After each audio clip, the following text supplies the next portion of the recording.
With the शान mistake tarot. ये monthly reading है वर्गो, सन, मून और असेंडेंट लोगों के लिए। देखते हैं कि फरवरी के महीने के क्या मैसेजेस हैं। रिलेशनशिप और करियर दोनों को डिस्कस करूंगी मैं।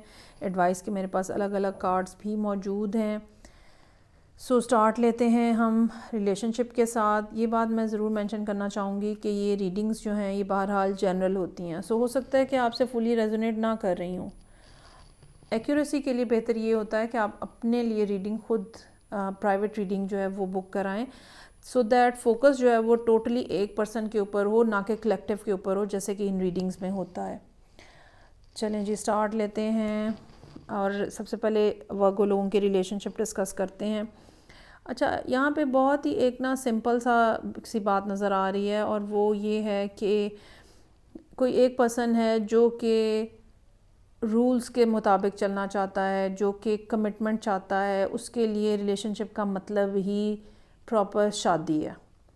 Hierophant, emperor, justice, two of cups, फिर सिक्स ऑफ वॉन्ड्स, ये सब चीज़ें हमें बताती हैं कि एक शादी को इस्टेब्लिश करने की, एक कमिटेड रिलेशनशिप को, एक वेडिंग को, एक ऐसा रिलेशनशिप जो रजिस्टर्ड होता है गवर्नमेंट के पास पेपर्स के अंदर, कुछ ऐसा करने की कोशिश जो है ना वो हो रही है। आमतौर पे जब मैं रीडिंग स्टार्ट करती हूँ, सबसे पहले मैं यही डिटर्मिन करने की कोशिश करती हूँ कि जिस साइन के लिए रीडिंग की जा रही है, आया कि वो कौन है। वो मेल एनर्जी के तौर पे, मैस्कुलिन एनर्जी के तौर पे आ रहा है, फेमिनिन एनर्जी के तौर पे आ रहा है, वो कैसे आ रहा है। लेकिन यहाँ पे रीडिंग जो है ना वो वाइस वर्सा हो सकती है।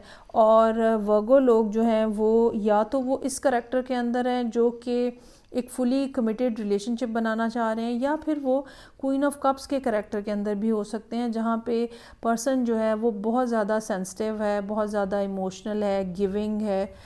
मुझे थोड़ा जो ज़्यादा इंक्लिनेशन फ़ील हुई है वो ये है कि ये आप हैं। एम्परर की एनर्जी जो है वो आपकी है, और आप जो है वो एक ऐसा रिलेशनशिप बिल्डअप करना चाह रहे हैं जहाँ पे कमिटमेंट हो।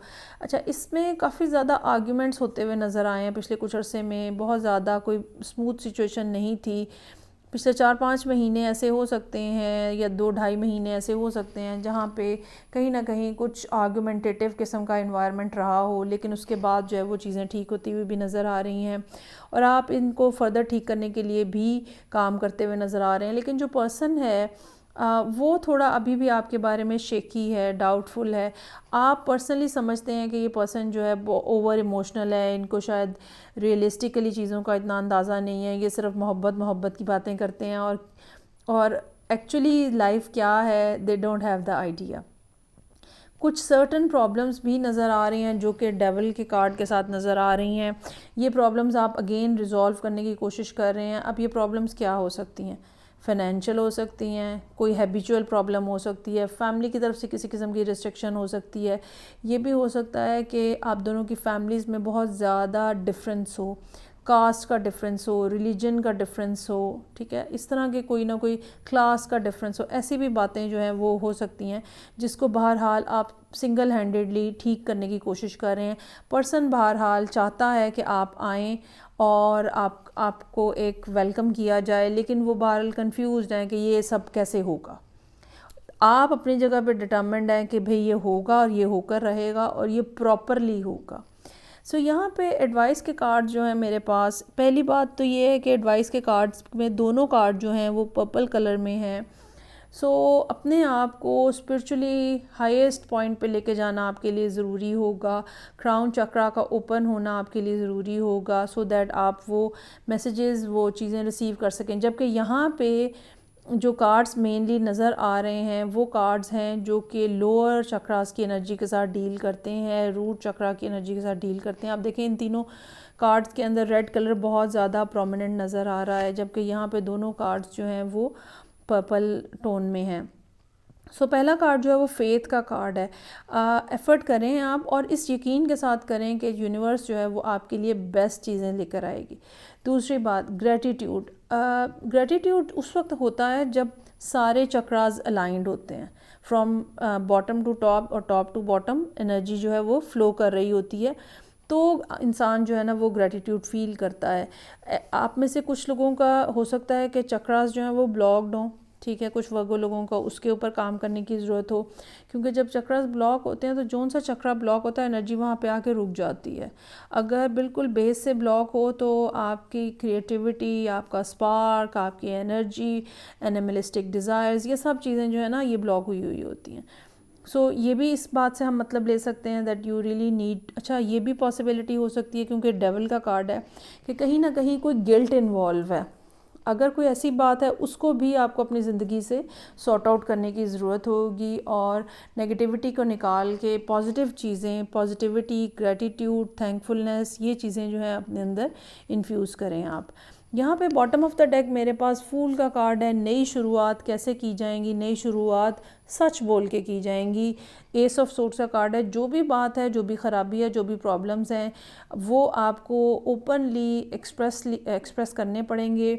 आने वाले दिनों में सूरत हाल यकीनन बेहतर रहने का चांस है। हो सकता है कि आप में से लोग जो हैं वो 6 के नंबर्स जो हैं वो देख रहे हों। आगे जैसे जैसे टाइम गुजरेगा ना सिर्फ इमोशनली बल्कि मॉरली, फ़िज़िकली भी हालात जो हैं वो बेहतर होने का चांस है। जो लेकिन आप बहरहाल जो आप अचीव करना चाहते हैं उसके लिए जो टाइम रिक्वायर्ड है, जो एफ़र्ट रिक्वायर्ड है, वो बहरहाल नज़र आ रहा है। यही वजह है कि आपको फ़ेथ का कहा जा रहा है कि यकीन रखें हो जाएगा और अपने बेस्ट टाइम के ऊपर होगा। अब हम आ जाते हैं करियर के मामलात की तरफ। करियर के जो मामलात हैं उसमें पहली बात जो मैं कहना चाहूँगी कि कुछ अनएक्सपेक्टेड इवेंट्स जो हैं वो आपको माइंड में रखना चाहिए कि वो हो सकते हैं। आप में से कुछ लोगों ने हो सकता है कि रिसेंटली कोई पार्टनरशिप जो है वो स्टार्ट की है और आप जो हैं वो जूनियर पार्टनर हो सकते हैं, या जो दूसरा पार्टनर है वो आपसे एज में, एक्सपीरियंस में, इन्वेस्टमेंट में बड़ा हो सकता है। जैसे हो सकता है कि आपके 30-60 के या 30-70 के शेयर्स हों, 40-60 के शेयर्स हों, इस किस्म में जहाँ पे लीगली दूसरा पर्सन जो है वो आपके ऊपर अपर हैंड रखता है। ठीक है, तो कोई ऐसी बात जो है, तो हेरोफेंट यहाँ पे हमें ये बता रहा है कि जो भी लिखत पढ़त हुई है, एक तो लिखत पढ़त होनी चाहिए, जो भी लिखत पढ़त हुई है उसके मुताबिक आपने बिज़नेस को रन करना है, बाय द बुक चलना है। नई नई चीज़ें कोई इंट्रोड्यूस कराने की ज़रूरत नहीं है। अच्छा, काम बहरहाल करना पड़ेगा, आपको एफ़र्ट डालनी पड़ेगी। कहीं ना कहीं ट्रैवलिंग के एस्पेक्ट्स भी बनते हुए नज़र आ रहे हैं इस पर्टिकुलर काम की वजह से, और कुछ ना कुछ प्रॉब्लम्स भी आएंगी जो कि आपको फेस करनी पड़ेंगी। लीगल मैटर्स जो हैं उनको बहुत ज़्यादा एहतियात के साथ आपको डील करना पड़ेगा। एडवाइस के कार्ड्स में यहाँ पे लाइटनिंग पावर का कार्ड है। कुछ जैसे मैंने कहा अनएक्सपेक्टेड इवेंट्स जो हैं वो होने का इम्कान है, लेकिन इन अनएक्सपेक्टेड इवेंट से घबराने की, परेशान होने की ज़रूरत नहीं है, क्योंकि यही वो इवेंट्स होंगे जो फॉग को ख़त्म करने का बायस बनेंगे। ऐसा लगता है कि देयर आर फ्यू थिंग्स जो कि आपको कंफ्यूज किए हुए हैं, जो कि शायद आप समझ नहीं पा रहे हैं, जिनकी वजह से आप मेंटली अटके हुए हैं किसी बात के ऊपर। डेविल का कार्ड है, तो कुछ अनएक्सपेक्टेड ऐसा होने का चांस है जो अल्टीमेटली आपके लिए बेनिफिशियल होगा। और ये जो फॉग हुई है, ये जो कन्फ्यूजन बिल्टअप हुई है वर्गो लोगों के अराउंड, वर्क रिलेटेड बात कर रही हूँ मैं, ये जो है ये क्लियर हो जाएगी। हाँ, ये ज़रूर मैं कहना चाहूँगी कि शॉर्ट टर्म के पीछे मत जाइएगा। शॉर्ट टर्म प्रॉब्लम हो, शॉर्ट टर्म बेनिफिट हो, उसके पीछे मत जाइएगा। और एक लॉन्ग टर्म जो बिज़नेस है, या लॉन्ग टर्म जो गेन्स है, या लॉन्ग टर्म जो प्रॉफिट बनता है इंसान का, वो उस चीज़ के ऊपर फोकस करना ज़रूरी होगा। हो सकता है कि अभी फॉर द टाइम बिंग आपको ये लगता हो कि चीज़ों को मैनेज करना जो है वो मुश्किल है, तो जल्दी जल्दी रिज़ल्ट आ जाए, लेकिन शॉर्टकट नहीं लेना आपने, और एक लंबी जो कहते हैं ना रेस का घोड़ा बनने की कोशिश करनी है, उसी में आपका फ़ायदा होगा। सो ये थी रीडिंग जो कि वर्गो लोगों के लिए थी, सन, मून एंड असेंडेंट। फीडबैक का मुझे इंतज़ार रहेगा। मैं आपसे नेक्स्ट रीडिंग से फिर मिलूँगी। अपना बहुत ज़्यादा ख्याल रखिएगा। खुदा हाफिज़।